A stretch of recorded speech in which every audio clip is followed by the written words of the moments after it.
For example, if P goes up, then I hope it's more apparent to you that F also needs to go up, that the focal length needs to increase. So as I look at things that are really far away, the muscles in my eye, they stretch out that lens. You know, there's actually several parts to the lens in your eye, but there is a part that's called the lens.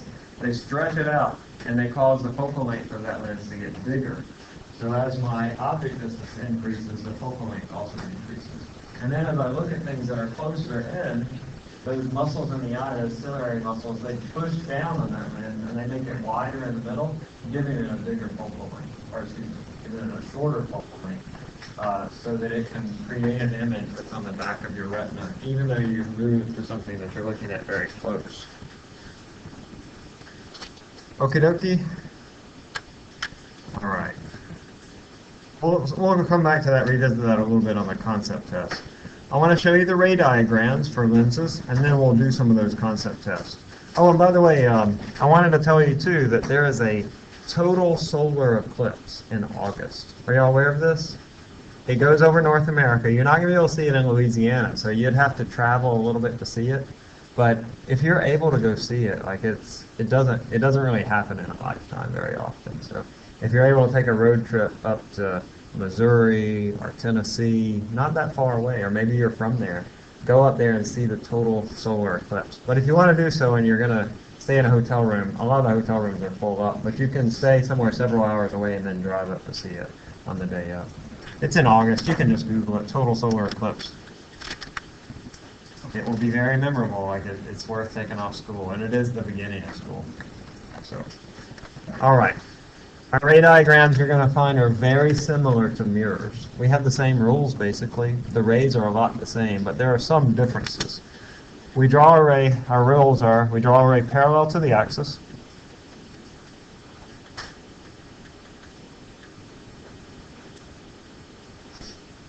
It refracts and goes through the focal point.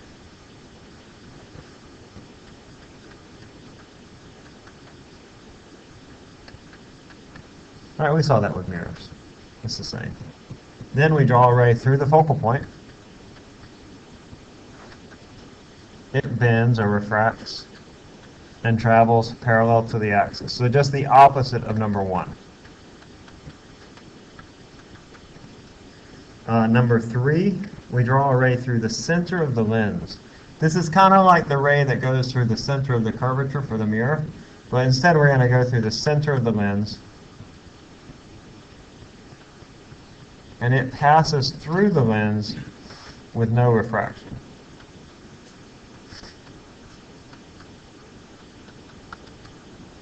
So like if I have my lens right here, I have a ray that would say start up here. It would go to the center of the lens and it would go straight through. It would not bend at all. Right? Actually, it does bend. It bends in one direction and then it bends back in the other direction when it comes out the other side, because you're coming in a side that's bent this way, and then you're coming out a side that's bent this way. So it's like it bends in and then it bends out again, so that it gets a net refraction of 0. So it doesn't bend. All right, so really just those three rules. We don't have a fourth rule because there's no law of reflection. So with a convex lens, we have three possible scenarios. Let me just summarize them, and then I'll show you the ray diagrams. And I'll summarize them again later, but it's important that you know what types of lenses form what types of images, kind of like it was for the mirrors. You'll see similar questions. All right, so you can be outside the focal point. Outside the focal point creates a real inverted image. With single lens systems, real images are always inverted, for the same reason that virtual images are always upright. Think about that magnification, and we saw that with mirrors. We can be at the focal point, outside the focal point, real and inverted. At the focal point, what kind of image are we going to form at the focal point? None at all, right? So we make no image at all, because at the focal point, P is equal to F, so Q is equal to infinity, just like we saw for mirrors. And then inside the focal point, we have a upright image. Upright images are always what? They're always virtual, right? And it's going to be bigger. It'll always be bigger. This is like a magnifying glass. We all did the simple microscope in lab. It's a magnifying glass when your object is inside the focal point of your lens. Now let's draw these rays, and similar to the last exam, I'll probably give you a question where I have either correct or incorrect rays, and you have to pick out one of those. So you're not going to have to draw rays, but I'll have you pick them out. So we can have, this is outside the focal point. I have a ray parallel to the axis, and then through the focal point. That's number one. Number two is through the focal point, and then parallel to the axis. That's number two. And then number three is just straight through the center of the lens. All right, that's number three. That's probably the easiest one to draw. Parallel to the axis through the focal point, parallel to the axis, and then straight through the center. Bless you. So, this image has a positive object distance. We sort of state that this is typical, but we'll see with two lens systems that it's not necessarily positive. And y'all saw that in lab. When you had the two lens system and the lenses were really close together, you would get a negative image distance, a negative object distance. The image distance here is positive, and the magnification is negative because it's inverted. And remember, with lenses, this is different than what it was for mirrors. With mirrors, the side that was the same as the object was the real space, and the side that was opposite the object was the virtual space. But with lenses, this is the real space, so real images are over here, and virtual images will be over here. So I'm going to sort of label this side the real side. As you know, we're keeping it real. Isn't that what the people say? I don't think people say that anymore, actually. And this is the virtual side. Okay? Usually when people say they're keeping it real, they're usually just being mean to one another. So I find they're just vulgar or mean. All right, so object at the focal point. We can't draw all the rays. We can only draw two of them. We can draw ray number one. It goes parallel to the axis. And then we can draw ray number three. That's number three. This is number one. You can't draw ray number two. It doesn't work because you're at the focal point. So you can't draw a ray on that side through the focal point. Okay? So this is no image. And just like we saw for mirrors, y'all, remember we had 1 over f equals 1 over p plus 1 over q. In this scenario, p is equal to f. And so I get 1 over f minus 1 over f, which is equal to 0, is equal to 1 over q. So q approaches or becomes is equal to infinity. Q is a really big number. It doesn't make an image, or it makes an image, but it's way out at infinity, so we don't get an image there. All right? By the way, if your object is at infinity, where is the image? At the focal point, right? So that's not a trick question, but parallel light rays focus at the focal point, and objects at infinity at a very large distance away will have parallel light rays. Okay, this is one of the trickier of the four. Object inside the focal point.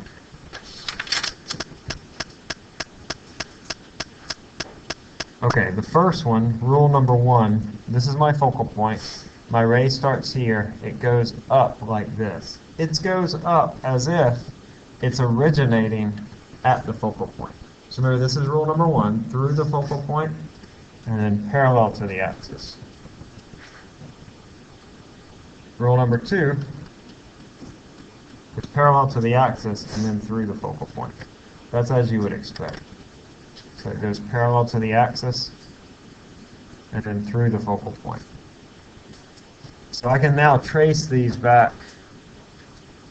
I didn't do it very well, but I can trace these back. The virtual rays and find out where the image is.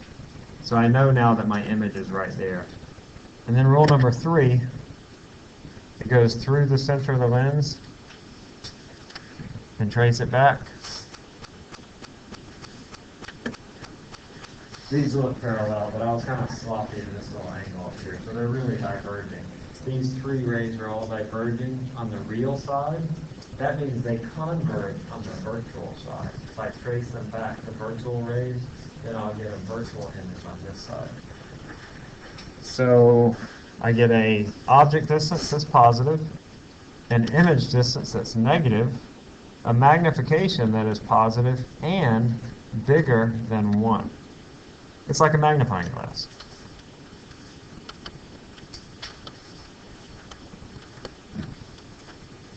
All right? Don't spend too much time on the rules, but be able to identify, given them on a chart or on a graph, on a diagram, be able to identify the correct or incorrect. But do spend a lot of time on knowing what types of images form what types of lenses, because you'll have a couple questions at least that deal with that, or where that's important. Okay? Now, concave lenses are also kind of difficult because they're diverging lenses. Remember, convex lenses, convex mirrors were kind of funky? Well, in a similar way, concave lenses are kind of funky. Remember, these are diverging devices. Convex lenses, on the other hand, are converging devices. Make sure that you have that distinction in your mind. Convex lenses are more akin to concave mirrors. The word refers to their geometry, that they sort of cave in, or they sort of bow out for convex. So, but what they do to the light is different. So concave lenses are diverging. That means that parallel light rays will diverge. Convex mirrors are also diverging. So they act very similarly. Rule number 1, I go parallel to the axis.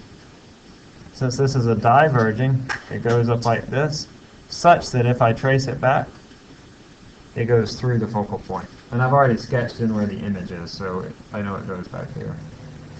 The second one is through the focal point and then parallel to the axis. But this is where it gets tricky, because you're not going through this focal point. You're actually going through this focal point. I don't know any way to tell you why that is or how to remember that, but just kind of pick out some note cards, work on it. So you're going to draw a ray. It looks like that, such that if you traced it forward, it would go through the focal point. And then it goes parallel to the axis. Then I can trace this ray back, and it crosses right there, and that's where my image is. This is rule number 2. Let me step back through that. Rule number 2 says through the focal point parallel to the axis. But if you're not going to this focal point, you're actually going to this focal point. So the ray comes down, such that you draw it such that if you traced it forward, it would go through this focal point. And then when it reaches the lens, it goes parallel to the axis. Now these 2 rays are divergent. It's a diverging lens. If I trace it back, where the virtual rays cross is where the image is. And then the third one is normal. It goes to the center of the lens. It's kind of crooked, but if you have a straight edge, that's number 3.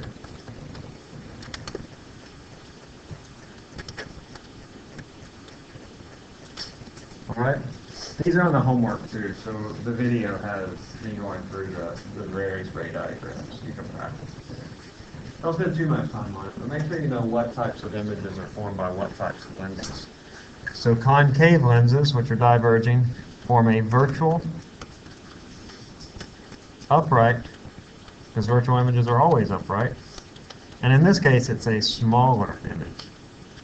So it's different from convex lenses inside the focal point. Those form virtual, upright, bigger images. But this is the same type of image that's formed by a security mirror. I think that was one of your test questions, actually. Security mirror. Okay. It's a good thing this exam will have some questions that were similar to the previous exam. So if you master the mirrors, then this should be not easy, but it's just a little bit different. So spend some time practicing. Make sure you get those differences down. All right, I think we have one more thing. Let's look at some of our quicker questions for this.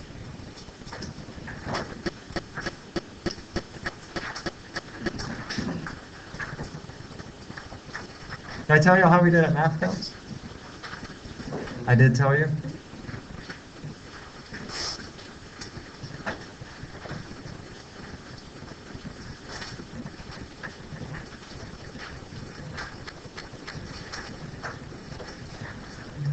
Let's see. All this. Did we do this? No, we have to come back to it though because we haven't.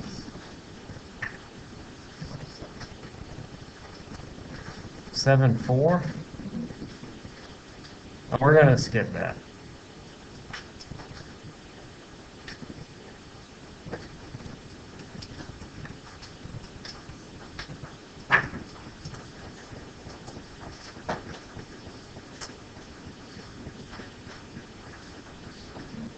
Sorry, give me just a second here.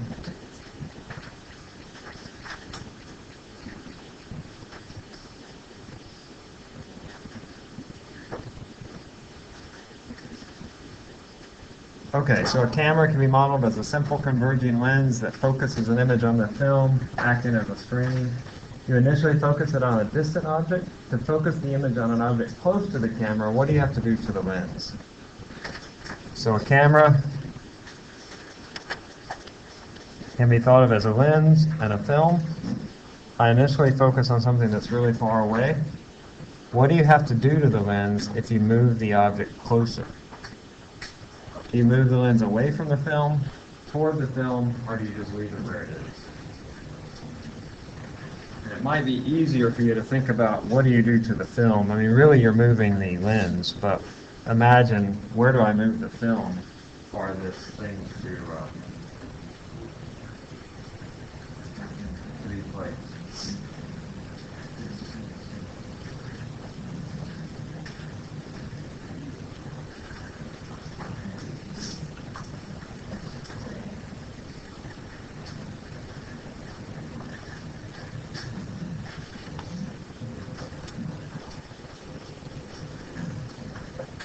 All right, let's stop at 120. Some of y'all have these printed out, don't you? You already see them? I posted them. Okay. 125, I'll say.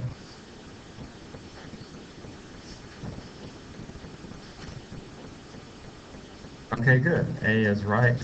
I want to think about this. If I have an object that's really far away, then the rays are going to focus at the focal point. So the focal point of this lens is right there. And so the lens can't change, right? The focal point is still there. But if I have something, I move it closer, think about the rays. I have a ray that goes there, through the focal point, through the focal point. Oh shoot, that's not right. Excuse me, let me fix this. I have to move this back a little bit. Focal point is here, go through the focal point and then parallel to the axis. So my image is here. That means that the distance between the lens and the film has to be expanded, has to be moved out. You know that, right? Like if you want to zoom in on something, you want to look at something up closer, your lens actually moves out. So you increase that separation between the lens and the camera.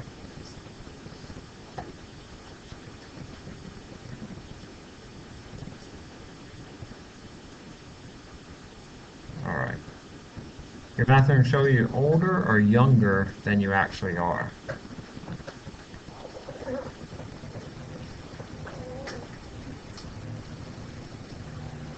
And if so, how much?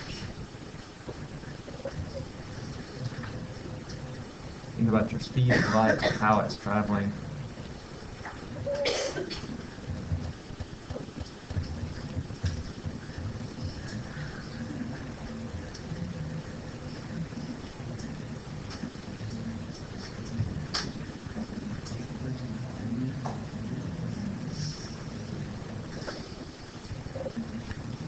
All right, let's stop at 48. 48.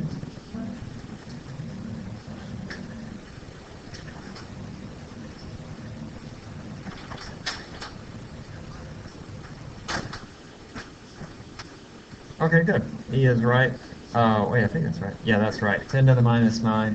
So you think about the mirror, you appear younger, right? Because you're standing here in front of your mirror as you do. A light ray leaves and then reflects off and comes back. And so the light ray that you see actually shows you at some time in the past, because it takes a certain amount of time for it to travel to the mirror and then travel back to you. Now, if we say that this is maybe a meter, that means that you have a distance total travel of 2 meters. Our speed is 3 times 10 to the 8th.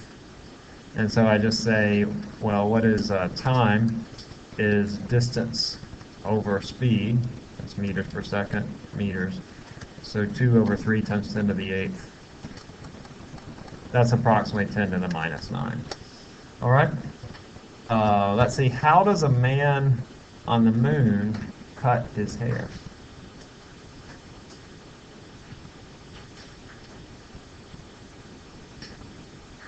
Eclipse it.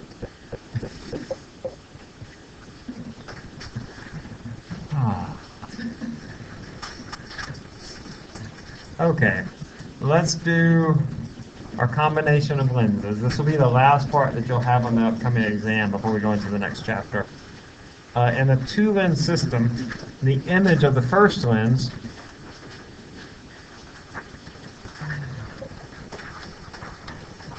becomes the object for the second lens. Yeah, I've done this in lab. We saw this. If you're not in lab, though, it's not that hard. You're really just taking a one-lens system and you're doing it twice with one little caveat. So in a two-lens system, the image of the first lens becomes the object for the second lens. Let me show you how it works out. So I have this arrangement of lenses. I want to know the position and the magnification of the final image. So the first thing that I do is I work the first lens. So it's like I just sort of forget about this one over here. I forget about the second lens, and I just consider the first lens. This should be, by the way, F2 right here. So I have P1 equals 30, F1 equals 10. So I can find Q1. Q1 is going to be 1 over F1 minus 1 over P1, the inverse of that. I've just solved the lens equation for Q. And so that's 1 over 10 minus 1 over 30 to the negative 1. That's 3 over 30, that's 2 over 30, that's 15 centimeters. Just work with that. Make sure you can do the algebra of the lens equation. It means dealing with some fractions, and I'll try to give you nice even numbers that work out well, but you can use your calculator. So my image, oh, and then my magnification here, I'm going to call it M1 is negative Q over P. That's negative 15 divided by P, which is 30, is minus 1/2. So if I draw my image, so my focal length is about here. It's at 10 centimeters, and my image is at 15, so it's about here. It's half the original size of the object, and it's inverted. I know it's inverted because this is negative. And I know it's half the original size because, well, the magnification is 1/2. I know that it's to the right of the lens because this is positive.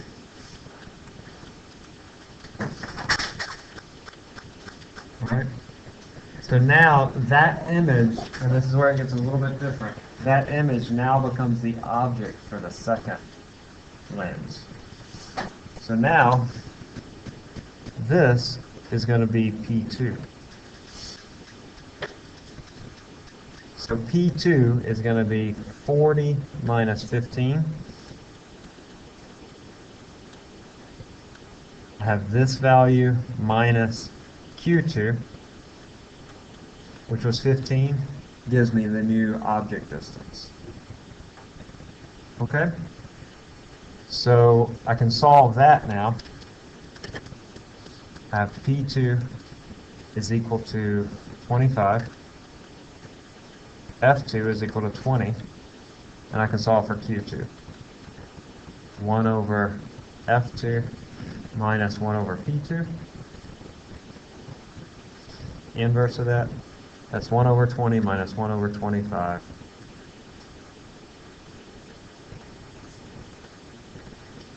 Inverse, that's 5 over 20 minus, or 5 over 100 minus 4 over 100. So this is equal to 100 centimeters. Practice that with your calculator. Make sure you can do it, or if you're good at fractions, you can do it with a common denominator.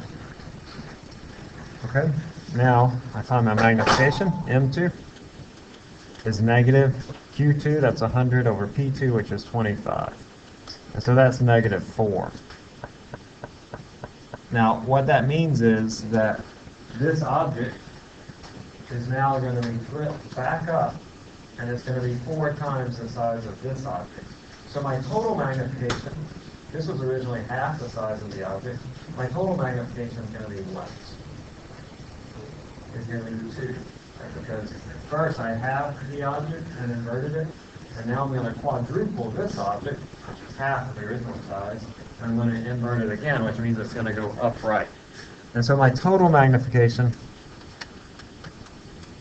is going to be the product of each individual magnification. And if you have 3 lenses, you just add a third lens. If you have 4 lenses, you'd add another. It's sort of like a chain that way. So M1, M2, negative 1/2, negative 4, that's equal to positive 2. So my final image is going to be upright and twice the size of the original object. So if I were to draw the final image, it would look like this. It's twice the size of this object, and it's going to be 100 centimeters to the right of that lens.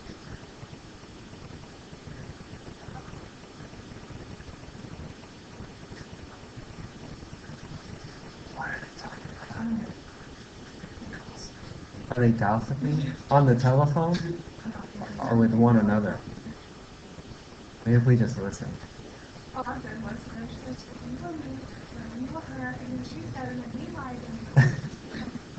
Can y'all hear them in the back? Because maybe if they talked a little louder, like y'all can hear them in the back. Are they bothering you? No, they're bothering you? Okay.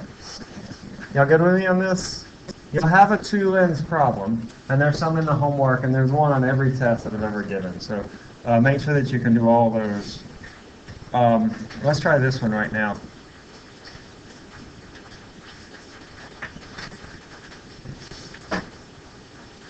I just want to know the magnification of the final image. Very similar to the one we just did. You're going to follow exactly the same procedure.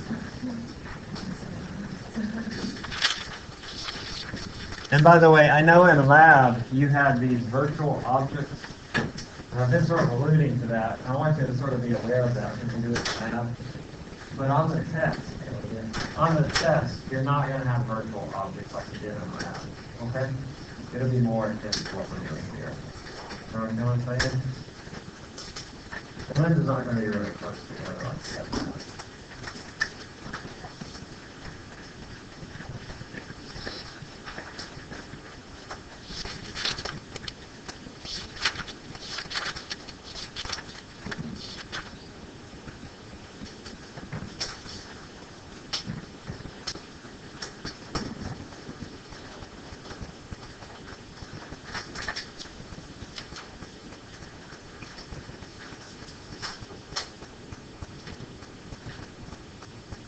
They would be good here.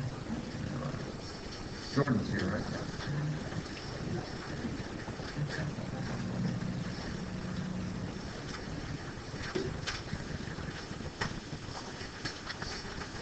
And Kyle here? Kyle's here, right?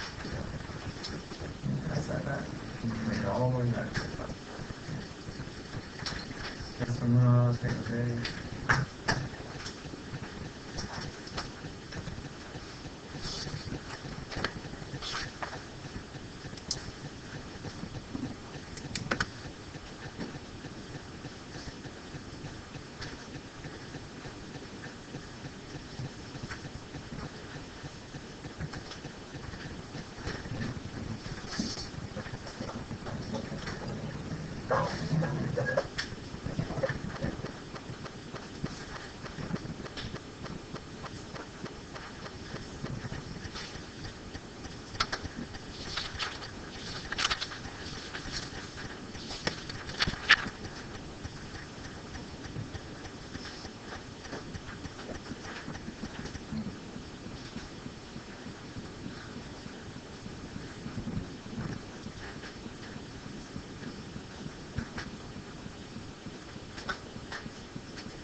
All right, folks, let's do about 10 more seconds. 3:05 maybe. 3:10 I'll go to. 3:10. If you're not sure, just guess. A couple more seconds.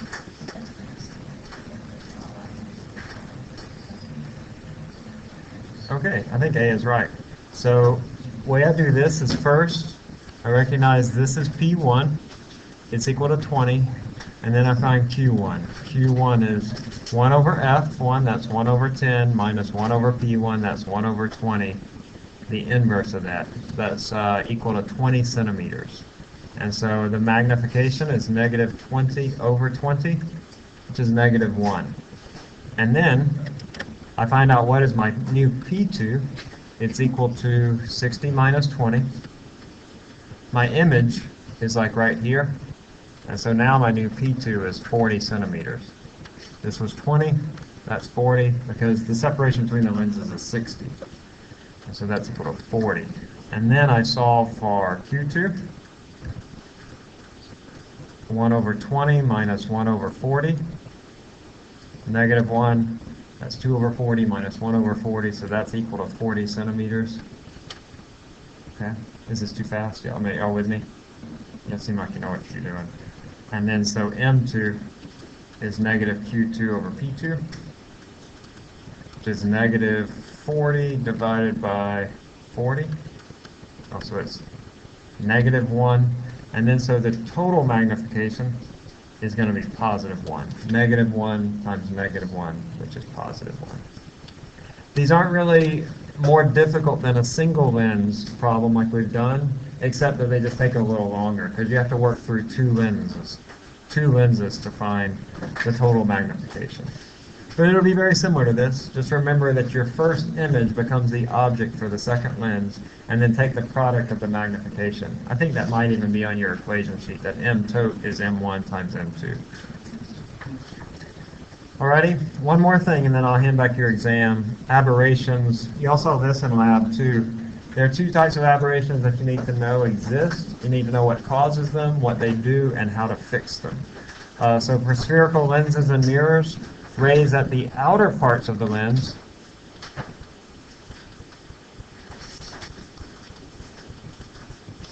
focus at different focal points. So if I have rays that come in here and here, they focus, say, right here. But if I have rays that come in here and here to a different part of the lens, because of the curvature at that point, they'll focus differently. And this occurs in mirrors too. If I get rays that come in here, they'll focus there. But if I get rays that come in here, they'll focus at a different point. It's just because of the geometry, the spherical geometry, that the focal points don't all line up. So you can do this. You can add lenses before or after the lens, and that's one way of getting rid of them. But another way is to add an aperture. I think that's on the next page. Let me just show it to you here. If I put an aperture here and here, that limits the amount of light that goes into the lens. Your cameras have an aperture that limit the amount of light. Part of that's just to deal with the low light and high light situation, but also part of it's to limit these spherical aberrations. Your eye has an aperture, your iris and your pupil, Part of that is to deal with the low light areas, but also part of it is to reduce the spherical aberrations that would occur on your retina because you have a spherical lens in your eye. So one way, for mirrors, you can use a parabolic mirror. So, I'm sorry, let me go back. So know to use an aperture to eliminate this. Write that down. So you can add lenses before or after the lens, or more commonly, use an aperture.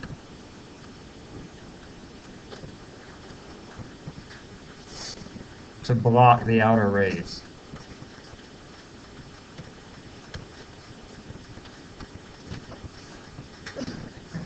Most optical instruments have some sort of aperture for that reason, including your eye. For mirrors, a parabolic mirror, and they use these for telescopes. They'll use a parabolic mirror because it does not exhibit these spherical aberrations. Telescopes usually use parabolic mirrors for their primary mirror. Not all of them, but some of them do. And so with a parabolic mirror, they all focus at the same focal point, regardless of where the light rays originate. Like that. And then the final thing, again, I just want you to know what causes it. This is caused by the spherical geometry and how to correct for it. You can use an aperture, you can use lenses, or you can use a parabolic mirror. And then chromatic aberrations occur because the index of refraction is dependent on wavelength. Remember, this was N, and this is dependent on wavelength. That's lambda. And then light of different colors are, wavelengths, because color and wavelength are correlated, that enter a lens at the same position will focus at a different focal point. This aberration only occurs in lenses, not mirrors, since no refraction occurs in mirrors.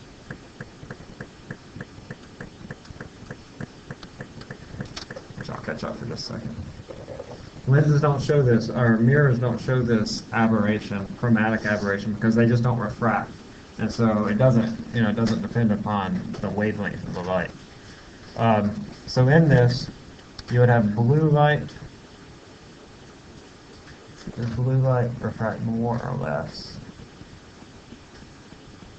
Blue light refracts more, so it's going to bend like right here. You don't need to know that, the color, but you just need to know that different colors focus at different focal points. And then red light coming into the same part of the lens will focus at a different point. And this is called chromatic aberration. It can cause for a fuzzy image because you'll get the blue parts of your image at one focal point and the red parts at another focal point, and it just means the image is a little bit fuzzy.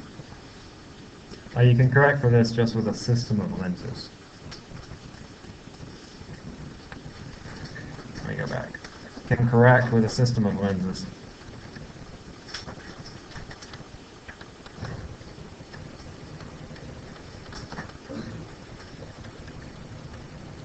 I'm going to give you the answers. I want to hand back your exams.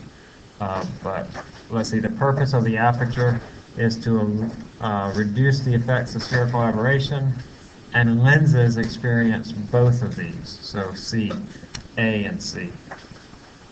Okay? Sorry to rush through that, but students usually do okay with that. Just know what they are, what causes them, and how to correct them. All right, let me hand back your exams.